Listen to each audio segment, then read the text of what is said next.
Hi hello friends, welcome back to our channel. இன்னைக்கு நாம பார்க்க போகிறது டிராகன் பால் ஜீல episode 19 defying gravity. So starting சீன்லேயே நம்ம கோகு அப்புறம் அந்த மங்கி இவங்க ரெண்டு பேரும் அந்த ட்ரைனிங்கிற பேரில் டான்ஸ் ஆடிட்டு இருந்தாங்க பார்த்தீங்களா. அப்படி பண்ணிக்கிட்டு இருக்க இந்த பக்கம் யாரோ ஒருத்தவங்க இவங்க ரெண்டு பேரையும் பார்த்துக்கிட்டு, ஆமாப்பா நீ யாரு, நீங்க என்ன பண்ணிக்கிட்டு இருக்கேன்னு கேட்க நம்ம கோகுக்கு ஒரு ஷாக்கு. ஆமா அப்ப நீங்க யாரு அப்படின்னு கேட்க, நானா என்னோட பேரு தான்டா கிங்காய் அப்படின்னு சொல்லி இன்ட்ரடியூஸ் பண்ணிக்க. இந்த பக்கம் கோகுக்கு பயங்கரமான ஷாக்கு. என்னது நீங்க தான் கிங்காயா, அப்ப இது யாரு அப்படிங்கிற மாதிரி கேட்க, அதுவா இது நான் ஆசையா வளர்க்குற மங்கி, இதோட பேர் தான் பபுள்ஸ் அப்படிங்கிற மாதிரி நம்ம கிங்காய் சொல்றாருங்க. இதெல்லாம் சொல்லிக்கிட்டு நம்ம கிங்காய்க்கு ஒரு குணம் இருக்கும். அதாவது அவர் நிறைய ஜோக்ஸை சொல்லுவாரு, ஆனா எதுக்குமே சிரிப்பு வராது, ஆனா அதுக்கெல்லாம் சிரிக்கணும், அந்த மாதிரி ஒரு பர்சன் வச்சுங்களா. ஸோ இப்போ அவர் ஒரு ஜோக்கு சொல்றாருங்க. அதாவது நான் உனக்கு ஒரு ஜோக் சொல்றேன், முடிஞ்சா எப்படி இருக்குன்னு பாருங்கிற மாதிரி சொல்லி என்னோட அங்கிள் ஒரு ஃபோன் பண்ணாரு. அந்த காலை எடுத்தேன், ஆனா அவர் பேசவே இல்லை, ட்ரிங் ட்ரிங்னு மட்டுமே சொன்னாரு அப்படின்னு சொல்லிக்கிட்டு பயங்கரமா உளுந்து சிரிக்கிறாருங்க. இதுல ஜோக்கே இல்லை பார்த்தீங்களா. இதே மாதிரி தான் நம்ம கோகுக்கு சிரிப்பே வரல, அப்படியே நின்றுகிட்டு இருக்காரு. இப்போ உடனே நம்ம கோகு என்ன சொல்றாரு, கிங்காய் நான் உங்களை பாக்குறதுக்காக தான் இந்த இடத்துக்கு வந்தேன். இப்ப பூமியில மிகப்பெரிய பிரச்சனையை நோக்கி வந்துகிட்டு இருக்காங்க, அதனாலதான் உங்ககிட்ட ட்ரைனிங் எடுக்கிறதுக்காக நான் வந்தேன் அப்படிங்கறத சொல்ல, ஜோக் தெரியாத யாருக்குமே நான் ட்ரைனிங் கொடுக்கவே மாட்டேன் அப்படின்னு இவர் சொல்ல, மறுபடியும் நம்ம கோகு சிரிப்பே வராம சிரிச்சுக்கிட்டு இருக்காருங்க. இப்ப நெக்ஸ்ட் நம்ம கிங்காய் இவன் சிரிக்கிறத பார்த்துட்டு, பரவாயில்ல உனக்குள்ளேயும் நல்ல நகைச்சுவை உணர்வு இருக்கு, ஆனா உனக்கு நான் ட்ரைனிங் கொடுக்கறதா முடிவு பண்ணிட்டேன். ஆனா உனக்கு நான் ட்ரைனிங் கொடுக்கணும் அப்படின்னா நீ என்ன சிரிக்க வைக்கணும், அதுதான் உன்னோட டாஸ்க். நீ மட்டும் என்ன சிரிக்க வச்சுட்டீங்கன்னா நான் உனக்கு ட்ரைனிங் கொடுக்குறேங்கிற மாதிரி நம்ம கிங்காய் சொல்லிடவும் செய்யறாருங்க. இப்போ உடனே நம்ம கோகு என்ன பண்றாரு, ஆஹா இவருக்கு வேற நம்ம சிரிப்பு வர வைக்கணுமே, என்ன பண்றது, இந்த இடத்துல கிரில்லினா இருந்தா என்ன பண்ணுவாங்கிற மாதிரி நம்ம கோகு அவருக்குள்ளேயே யோசிச்சுக்கிட்டு இருக்க. அப்ப திடீர்னு நம்ம கோகு அவர் சிரிப்பு வராத மாதிரி ஒண்ணு பண்றாருங்க. அதாவது நகை விக்கிறவனுக்கும் ஜெயில்காரனுக்கும் என்ன வித்தியாசம் உங்களுக்கு தெரியுமா அப்படின்னு கேட்க, உடனே இவர் தெரியாத மாதிரியே முழிச்சுக்கிட்டு இருக்காருங்க. அப்ப உடனே சொல்றாங்க, நகைக்காரன்ட்ட கெடிகாரம் இருக்கும், ஜெயில்காரன்ட்ட கெடிகாரத்துல உள்ள செல்லுல தான் அவன் இருப்பான் அப்படிங்கிற மாதிரி சொல்ல, இந்த பக்கம் நம்ம கிங்காய் இந்த ஒரு ஜோக்குக்கு விழுந்து விழுந்து சிரிக்கிறாருங்க. அதாவது பாத்தீங்கன்னா சிரிச்சுக்கிட்டு தரையில விழுந்து எழுந்திரிக்க முடியாத அளவுக்கு குலுங்கி குலுங்கி சிரிக்கிறாரு. உடனே நம்ம கிங்காய் என்ன சொல்றாரு, சரிப்பா சரி, நீ நல்லாவே நகைச்சுவை உணர்வு உங்ககிட்ட இருக்கு, இப்ப நான் உனக்கு ட்ரைனிங் கொடுக்குறேன் அப்படிங்கிற மாதிரி சொல்ல, இந்த பக்கம் கோகு என்ன சொல்றாரு, இல்ல கிங்காய் நான் ட்ரைனிங் எடுத்துக்கிறது ஓகே, ஆனா இந்த இடத்துல உள்ள கிராவிட்டி தான் எனக்கு பயங்கரமான பிரச்சனையா இருக்கு அப்படிங்கிற மாதிரி சொல்றாருங்க. அப்படியா, அப்ப நீ பூமி கிரகத்துல இருந்து தான் வந்திருக்கணும், அதனாலதான் உன்னால இந்த கிராவிட்டியில சர்வே ஆக முடியல. அது மட்டும் இல்லாம இந்த கிராவிட்டி உன் கிரகத்தோட கம்பேர் பண்ணும்போது கிட்டத்தட்ட 10 மடங்கு இந்த கிராவிட்டி அழுத்தமா இருக்கும். சரி இப்ப நான் உனக்கு முதல்ல ஒரு விஷயம் சொல்றேன், உன்னால இங்க எவ்வளவு தூரம் குதிக்க முடியுமோ போய் குதி அப்படின்னு சொல்ல, நம்ம கோகு என்ன பண்றான், இங்கே இருந்து போய் ஃபர்ஸ்ட் குதிக்கிறாங்க. குதிச்சவன் ரொம்பவே தூரமா குதிச்சு அப்படியே கீழே விழுந்துடுறான். இதை பார்த்தோன்னே இவனுக்கு பயங்கரமான ஷாக்காக்கு. பரவாயில்லையே இந்த பையன் இவ்வளவு உயரம் குதிக்கிறான், அதுவும் இந்த ஒரு கிராவிட்டிலே குதிக்கிறான், அப்ப இந்த கிராவிட்டி இல்லைன்னா அவன் இன்னுமே சூப்பரா தான் இருந்திருப்பான், இவனுக்குள்ள ஏதோ ஒரு திறமை இருக்குங்கிறத நம்ம கிங்காய் புரிஞ்சுக்கவும் செய்யறாருங்க.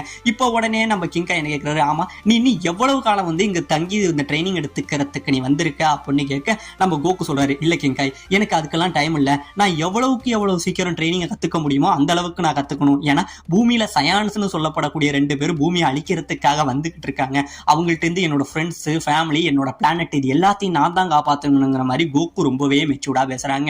இப்ப இதெல்லாம் பார்த்துட்டு நம்ம கிங்காய் என்ன சொல்றாரு, சரி நீ சொல்றது ரைட்டு தான், அப்ப அவங்க கரெக்டா பூமிக்கு வரதுக்கு எத்தனை நாள் ஆகணும்னு நம்ம தெரிஞ்சுக்கணும்னு சொல்லி கிங்காய் அவரோட பவரை யூஸ் பண்றாருங்க.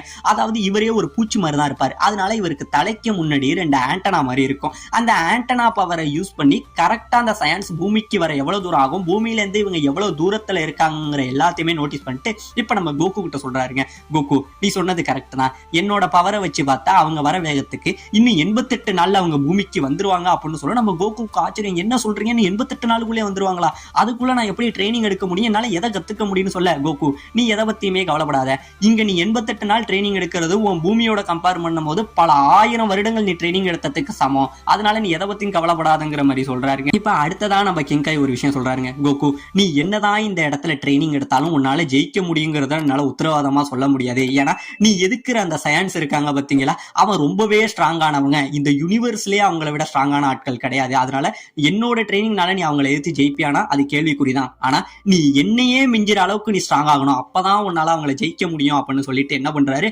அவரோட அந்த குரங்கு வச்சிருப்பாரு பாத்தீங்களா, அந்த குரங்க பபுள் இங்க வா அப்படின்னு கூப்பிடுறாருங்க. அந்த பபுளை கூப்பிட்டுட்டு நம்ம கோகுக்கான ஃபர்ஸ்ட் ட்ரைனிங் என்ன தெரியுமா சொல்றாரு, நீ போய் இந்த பபுளை புடி, இதுதான் உனக்கான முதல் ட்ரைனிங் அப்படின்னு சொல்லி அந்த பபுளை ஓட வர்றாருங்க. இந்த பபுள் இங்க இருந்து போக நம்ம கோகு ஓட கூட இல்லைங்க, நடக்கவே ரொம்ப கஷ்டப்படுறாரு. இப்படியே ரொம்ப தூரம் அந்த கிராவிட்டி எதிர்த்து நடக்க கஷ்டப்பட்டுக்கிட்ட அப்படியே கீழே விழுந்துடுறாருங்க. விழுந்தவர் இந்த ட்ரெஸ் வேற ரொம்ப வெயிட்டா இருந்து எனக்கு தொல்லை கொடுத்துக்கிட்டு இருக்குன்னு சொல்லி அவர் போட்டிருப்பாரு பார்த்தீங்கன்னா அந்த எக்ஸ்ட்ரா வெயிட் எல்லாம், அந்த வெயிட் எல்லாத்தையுமே ரொம்பவே கஷ்டப்பட்டு கைட்டி போடுறாருங்க. இதெல்லாம் பார்த்தோன்னே நம்ம கிங்காய்க்கு மேலும் ஷாக்கு. ஓ, அப்ப அவன் உடம்புல இந்த அளவுக்கு வெயிட்டானது இருந்திருக்கா, அதை வச்சுதான் அவன் அந்த பையன் இவ்வளவு தூரம் குதிச்சானா, அப்ப இந்த வெயிட் இல்லைன்னா அவன் இன்னுமே ஃபாஸ்டா இருப்பானேன்னு சொல்லி நம்ம கிங்காய் ஆச்சரியப்பட்டு இருக்க. இப்ப அந்த வெயிட் எல்லாத்தையும் கைட்டினோடனே நம்ம கோகு நடக்க கூட கஷ்டப்பட்டவன் இப்ப ஓரளவு ஓட ரெடி ஆயிடுறாங்க. இப்ப ஓட இந்த பக்கம் 2 பேருமே இங்க இருந்து வேகமா ஓடிக்கிட்டு இருக்காங்க. இப்படியே ஓடிக்கிட்டு இருக்க இந்த குரங்கு ரொம்பவே ஃபாஸ்டா ஓடுது. நம்ம கோகு அதை பிடிக்க எவ்வளவோ கஷ்டப்படுறாருங்க, ஆனா முடியல. அது தண்ணி காமிச்சுக்கிட்டு வேகமாவே ஓடிக்கிட்டு இருக்குங்க. ஒரு குறிப்பிட்ட தூரத்துல கோகு முடியாம அப்படியே கீழே உட்காந்துட்டு பயங்கரமான பசி. இப்ப நம்ம கிங்காய் உனக்கு என்ன பிரச்சனை அப்படின்னு கேட்க, இல்ல நான் கடைசியா ஸ்னேக் பிரின்சஸ் கிட்ட சாப்பிட்டது, அதுக்கப்புறம் நான் ஒழுங்கா சாப்பிடவே இல்லை அப்படின்னு சொல்ல, உடனே கிங்காய் என்ன சொல்றாரு, சரி உனக்கு நான் சமைச்சு தரேன் அப்படிங்கிற மாதிரி சொல்லிடுறாருங்க. இப்ப இந்த பக்கம் நம்ம கிங்காய் இருக்காரு பாத்தீங்களா, அவரு நம்ம கோகுக்கு விதவிதமா சமைச்சு தராரு. அது எல்லாத்தையும் நம்ம கோகு காணாததை கண்ட மாதிரி சரமாரியா வெட்டி வீழ்த்துறாருங்க. கிட்டத்தட்ட நம்ம கிங்காய்க்கே ஷாக்குனா பாத்துங்களா, அந்த அளவுக்கு கோகு சரமாரியா சாப்பிட. அப்ப உடனே நம்ம கோகு கேட்கிறாரு, ஆமா கிங்காய் நீங்க மட்டும் தனியா இந்த கிரகத்துல எப்படி இருக்கீங்க, தனியான நேரங்கள்ல நீங்க என்ன பண்ணுவீங்க அப்படின்னு கேட்க, நானா தனியான நேரங்கள்ல இங்க உள்ள புல்லுல உள்ள பூச்சிகளை பொறுக்கிக்கிட்டு இருப்பேன், மரத்துல உட்காந்து இந்த கிரகத்தோட அழகை ரசிச்சுக்கிட்டு இருப்பேன், இல்லனா அதோ எனக்குன்னு ஒரு கார் இருக்கு பத்தியா, இந்த கார்ல நான் அந்த கிரகத்தையே சுத்தி சுத்தி வந்துகிட்டு இருப்பேன்னு இவரோட பொழுதுபோக்கு டைம்கள் எல்லாத்தையுமே சொல்லிக்கிட்டு இருக்காருங்க. இப்ப இதெல்லாம் சொல்லிட்டு கோகு என்ன பண்றான், சரி கிங்காய் எனக்கு இதுக்கெல்லாம் நேரம் இல்ல, நான் சீக்கிரமே போய் ட்ரைனிங் எடுத்தாகணும்னு ட்ரைனிங்காக போக, அப்ப உடனே நம்ம கிங்காய் என்ன சொல்றாரு, கோகு நீ இப்ப அவ்வளவு நேரம் கைட்டி வச்ச பத்தியா அந்த ட்ரெஸ், அது எல்லாத்தையும் நீ மறுபடி போட்டுக்கணும் அப்படின்னு கேட்க, இல்ல அதெல்லாம் ரொம்பவே வெயிட், அதெல்லாம் போட்டிருந்தா என்னால இங்க வேகமா ஓட முடியல அப்படின்னு சொல்ல, இப்ப இந்த பூமியை அழிக்க வராங்க பத்தியா அந்த 2 சயின்ஸ், அவங்க ரொம்பவே ஸ்ட்ராங்கானவங்க. அது மட்டும் கிடையாம இப்ப இந்த கிரகத்துல இருக்கிற அதே கிராவிட்டி தான் அவங்களோட வெஜிடாவோட கிரகத்திலே இருக்கு. அப்படி பார்க்கும்போது அவங்க பூமிக்கு வந்தாங்கன்னா இன்னுமே ஸ்ட்ராங்கா இருப்பாங்க. அவங்களோட நீ ஸ்ட்ராங்கா ஆகணும்னா இந்த மாதிரி சில விஷயங்களை பண்ணி தான் ஆகணும், அப்படி இல்லைன்னா அந்த சயின்ஸை உன்னால அழிக்கவே முடியாது அப்படின்னு சொல்ல, கிங்காய் உங்கள்கிட்ட நான் ஒரு விஷயம் சொல்லணும், உண்மையை சொல்ல போனா நானும் ஒரு சயின்ஸ் தான், நான் எப்படியாச்சும் இதை சீக்கிரமே உங்களுக்கு முடிச்சு காட்டுறேன் அந்த கியரோட அப்படின்னு சொல்லிக்கிட்டு நம்ம கோகு என்ன பண்றான், அந்த கைட்டி போட்ட ட்ரெஸ் எல்லாத்தையும் மறுபடியும் எடுத்து போட்டுக்கவும் செஞ்சுக்கிட்டு இப்போ ஒரு வழியா இவன் அந்த குரங்க பிடிக்கிறதுக்கு ரெடி ஆகிட்டு இருக்காங்க. நம்ம பிக்கலோ கோஹான் இவங்க 2 பேரும் பயங்கரமா ட்ரைனிங் எடுத்துக்கிட்டு இருக்கானுங்க. 2 பேரும் சரமாரியா சண்டை போட்டுக்கிட்டு இருக்க. முன்னைக்கு நம்ம கோஹான் ஓரளவு தேறிட்டாங்க. இவன் அப்ப அங்கே இருந்து என்ன பண்றான், நம்ம பிக்கலோட மூஞ்சில ஒரு குத்த பயங்கரமா அடி விழுந்துருது. இப்ப நம்ம பிக்கலோ மறுபடி இவனை ஒரு அடி அடிக்க நம்ம கோஹான் அப்படியே கீழே தண்ணியில விழுந்துடுறாங்க. தண்ணியில விழுந்தவன் ஒரு பாறையை பிடிச்சிக்கிட்டு, பிக்கலோ எனக்கு கொஞ்சம் ஹெல்ப் பண்ணுங்க அப்படின்னு கேட்க, நம்ம பிக்கலோவும் என்ன பண்றான், கோஹானை அப்படியே கையில தூக்கி வச்சுக்கிட்டு இதை விட இன்னும் அவங்களோட சண்டை கடினமா இருக்கும்டான்னு சொல்லி அப்படியே ஃபைட் பண்ணிக்கிட்டு மறுபடியும் இங்க இருந்து தூக்கி அடிச்சிடுறாங்க. நம்ம கோஹான் பறந்து போய் விழுந்துடுறான். இப்போ ஒரு வழியா நைட் டைம் ஆகுது. அப்ப நம்ம பிக்கலோ கிட்ட நம்ம கோஹான் கேட்கறான், ஆமா பிக்கலோ நீங்க உண்மையிலேயே என் அப்பா கூட சண்டை போட்டீங்களா அப்படின்னு கேட்க, அதுக்கு நம்ம பிக்கலோ சொல்றாங்க, ஆமா கோஹான் நான் சண்டை போட்டேன், ஆனா அது ஒரு முடிவில்லாத சண்டையா போயிடுச்சு. ஃபர்ஸ்ட் இந்த 2 சயின்ஸ் அழிக்கணும், அதுக்கப்புறம் தான் உங்க அப்பாவோட சண்டை போட்டு அவன் கதையை நான் முடிக்கணும் அப்படின்னு சொல்ல, நம்ம கோஹான் சொல்றாங்க, பிக்கலோ இனிமே நீங்க எங்க அப்பாவோட சண்டை போடுறதுக்கு அவசியம் கிடையாது, ஏன்னா நீங்க நல்லவனா மாறிட்டீங்க அப்படின்னு சொல்ல, இவனுக்கு ஒரு ஷாக்கு, என்னது நான் மாறிட்டானாங்கிற மாதிரி கேட்க, ஆமா நீங்க எப்பயோ நல்லவனா மாறிட்டீங்க, உங்களை பார்க்கும்போது எனக்கு ஒரு மாமா இருந்தா எப்படி இருக்குமோ அதே மாதிரி இருக்கு, என்னோட பச்சை மாமா நீங்க, கிரீன் அங்கிள் அப்படிங்கிற மாதிரி நம்ம கோஹான் பிக்கலோவை தன்னோட மாமாவா நினைச்சு ஒரு உறவு முறையை ஏற்படுத்தி வச்சிருக்காங்க. இப்ப இதெல்லாம் சொல்ல, என்ன போய் கிரீன் அங்கிள் நான் சொன்ன, அதெல்லாம் இல்ல, ஒழுங்கா தூங்கு, இல்லைன்னா நாளைக்கு ட்ரைனிங் உனக்கு இன்னும் கஷ்டமா இருக்கும்டான்னு நம்ம சொல்லி நம்ம பிக்கலோ நம்ம கோஹானை திட்ட, இந்த இடத்துல நம்ம கோஹான் தூங்கிடவும் செய்யறாங்க.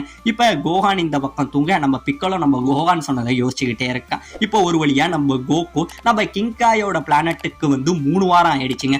இப்ப 3 வாரம் முடிய இந்த பக்கம் நம்ம கிங்காய் கோகுக்காக சாப்பாடு செஞ்சுக்கிட்டு இருக்காரு. அதை கோகு கிட்ட கொடுக்க, கோகு என்ன பண்றான், எனக்கு சாப்பாடுலாம் வேணாம் கிங்காய், நான் ட்ரைனிங் எடுக்கணும் அப்படின்னு சொல்லிட்டு இங்க இருந்து அந்த பபுளை துரத்திக்கிட்டு இருக்காங்க. முன்னைக்கு இப்ப கொஞ்சம் தேர்ச்சி ஆயிருக்கான், இப்ப ரொம்பவே ஃபாஸ்டா அந்த பபுளை துரத்திக்கிட்டு இருக்கு. அது எங்கெங்கயோ ஓடி ஆட்டம் காட்டுது.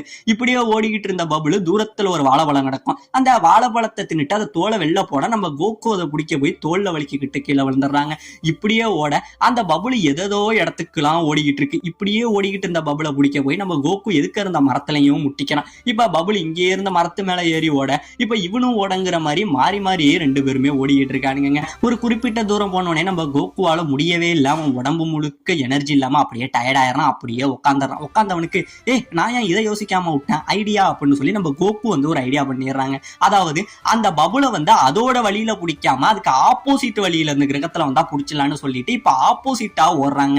இப்படியே ஆப்போசிட்டா ஓட அந்த பபுளை அப்படியே எதுக்க பார்த்துக்கிட்டு ஓடி போயிடுது. ஆனா நம்ம கோகு விடாம மறுபடியும் இப்படியே மாறி மாறி ஓடிக்கிட்டு இருக்கானுங்க ஆப்போசிட் பக்கம். இப்படியே ஓடிக்கிட்டு இருந்து நம்ம பபுள் இப்ப குழப்பமா என்ன பண்ணுது, தூரத்துல ஒரு மரம் இருக்கும், அந்த மரத்து மேல ஏறி பயந்துகிட்டு உட்காருங்க. ரொம்ப நேரம் உட்காந்தா கோகு வரவே இல்லை. உடனே அந்த மரத்துக்கு கீழே உட்காந்து பெருமூச்சு விட நம்ம கோகு இங்க இருந்து மரத்துக்கு மேல வந்து, ஏ பபுள் இங்கதான் நீ உட்காந்துருக்கியா அப்படின்னு கேட்க, இப்ப மறுபடியும் இவங்க 2 பேரும் ஓட ஆரம்பிக்கிறாங்க. பபுள் ரொம்பவே வேகமா ஓட நம்ம கோகுவுமே பயங்கரமா அந்த பபுளை இங்கே இருந்து துரத்திக்கிட்டு இருக்க.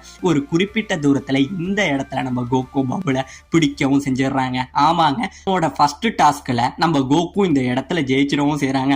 இதை ஜெயிச்சோன்னு இந்த பக்கம் சந்தோஷத்துல கடந்து குதிக்க, இந்த பக்கம் கிங்காய்க்கு ஒரு நம்பிக்கையும் வந்துருச்சு. பரவாயில்ல, நான் நினைச்ச அளவுக்கு இந்த பையன் மோசம் இல்ல, இந்த கிராவிட்டி எதிர்த்து சண்டை போடுற அளவுக்கு இந்த பையன் இப்ப தயாராயிட்டான், இவனுக்கு இப்ப அடுத்த கட்ட பயிற்சி ஆரம்பிக்கலாம்னு சொல்லி கிங்காயும் ஆச்சரியப்பட்டுக்கிட்டு இருக்க.